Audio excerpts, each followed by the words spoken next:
Bueno, este es entonces el video de la varianza, que es la siguiente medida de dispersión que vamos a ver. No olviden que estamos en el tema de medidas de dispersión. Ya vimos rango, ya vimos desviación media. Ahora vamos a ver entonces varianza, que es la siguiente. Nos faltaría de ver desviación estándar, que vamos a cubrir también en este video. Y por último nos faltaría el coeficiente de variación. Bueno, la varianza es el promedio al cuadrado de las desviaciones medias de cada uno de los datos con respecto a la media aritmética. ¿Vale? Repito, es el promedio al cuadrado de las desviaciones medias de cada dato con respecto a la media aritmética. Y esta se va a representar con una delta al cuadrado. ¿Sale? Es importante que sea al cuadrado, ¿vale? Porque si no sería desviación estándar. Y entonces es una delta, es una letra griega. Bueno, esta varianza, recordemos que tenemos dos formas de sacarlo. Tenemos para datos no agrupados, que es con lo que vamos a iniciar. Los datos no agrupados, recuerden que están en forma de serie y son pocos datos.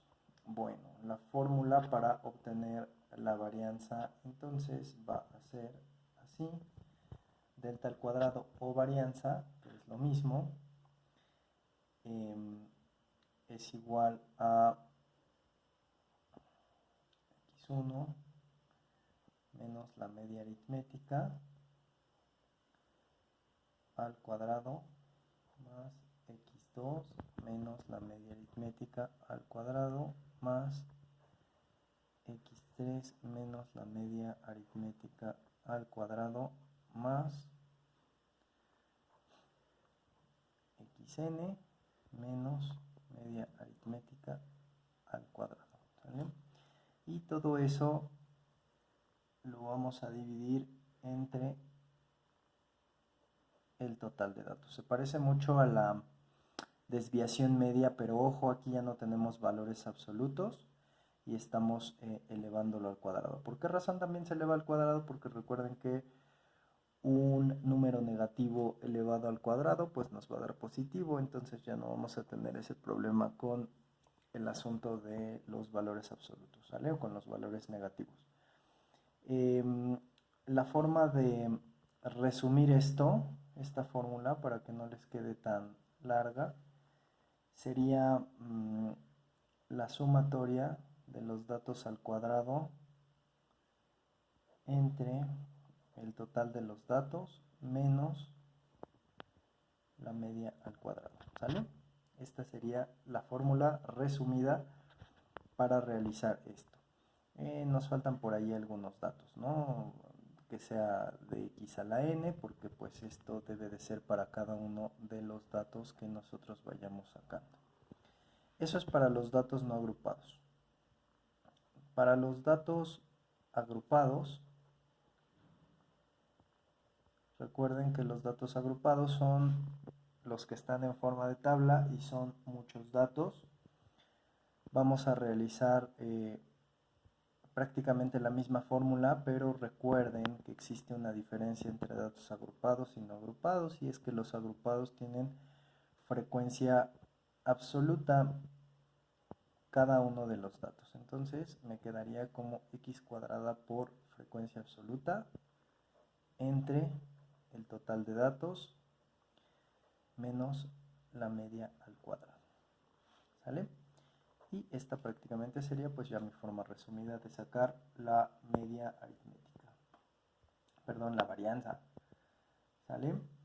¿Qué cosa interpreta la varianza? La interpretación de la varianza, bueno, pues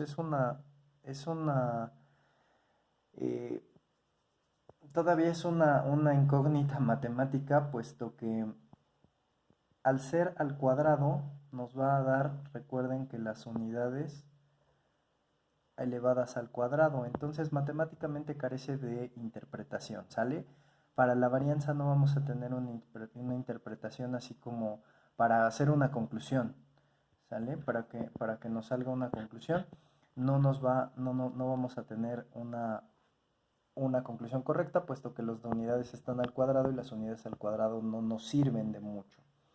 Pero, pues para lo que sí nos sirve es que la varianza es un paso fundamental para la desviación estándar. Y la desviación estándar, clase, deben de saber que es el paso, o más bien la medida de dispersión más importante de todas. Entonces, la desviación estándar es muy sencilla de obtener. La desviación estándar se representa con una delta sencilla, ¿vale? Y la desviación estándar es una medida de variación de todos los valores con respecto a la media aritmética, ¿sale? Es decir, nos va a medir cuánto se separan los datos y nos va a permitir determinar si una comparación entre dos investigaciones del mismo tipo, ojo, del mismo tipo, es decir, con las mismas unidades, kilos con kilos, metros con metros, ¿cuál de las dos es más confiable o cuál es la que mejor representa a la variable que estamos analizando? No se les olvide que en las medidas de dispersión, el que tenga el menor coeficiente, es decir, el número que sea menor, es el que nos va a indicar cuál es el más confiable o el mejor, o incluso si se encuentra dentro de los parámetros normales de la variable analizada. Para sacar la desviación estándar es muy sencillo, únicamente va a ser la raíz cuadrada de la varianza. Desde luego que aquí ya no va a importar si son datos no agrupados o datos agrupados, puesto que únicamente va a ser la raíz cuadrada de lo que nos haya dado aquí o aquí, ¿sale? Es decir, la raíz cuadrada de la varianza. Bueno, estoy continuando con el tema, no me detuve aquí a hacer ejemplos por la cuestión que les comenté, que la varianza pues, prácticamente se le conoce como el dato inútil, es decir, carece de interpretación matemática. Sin embargo, recuerden que es un paso totalmente fundamental para sacar la desviación estándar, ¿vale? Entonces, si yo les pido desde luego que calculemos desviación estándar, pues hay que utilizar estas fórmulas primero y luego esta de acá abajo. Bueno, voy a meter un poquito más a lo que es la desviación estándar. Para la desviación estándar voy a tener tres interpretaciones de la desviación estándar.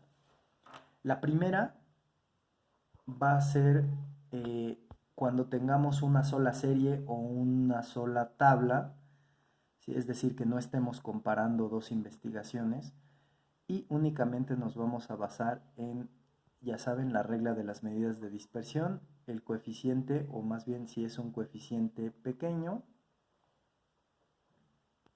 es confiable la información, ¿sale? Si es un coeficiente o un número grande el que nos dé la desviación estándar, bueno, pues va a ser, no va a ser confiable o indica que nuestros datos están muy dispersos con respecto a la media.